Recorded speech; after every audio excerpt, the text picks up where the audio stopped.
As president, what strategy would you employ to address China's recent ongoing negotiations with Havana about setting up a joint military training facility in Cuba?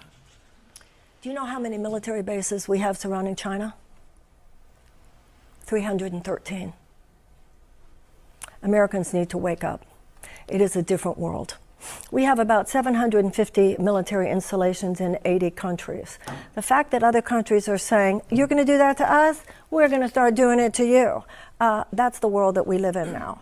So I think that that's what China is saying, and China is basically taking that posture. I don't want to see Chinese military installations in Cuba, but I also realize, as I'm sure Anthony Blinken and President Biden realize as well, it's a new day. You can't just go around telling people what to do. And there are enough military installations that should not exist, that are American in the world, and that I would want to close, not at the expense of our safety. On the other hand, I don't believe the fact we have all those military bases is making us safer.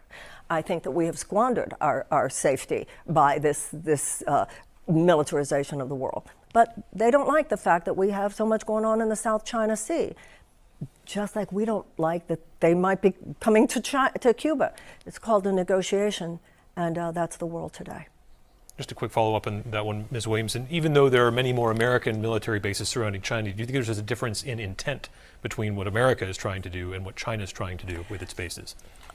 On one hand, now let's talk about this very seriously. On one hand, I'm not naive about China, okay? Nobody's naive about China. But look how the rest of the world sees this. The rest of the world is looking at Iraq. The rest of the world is looking at the last 20 years in Afghanistan.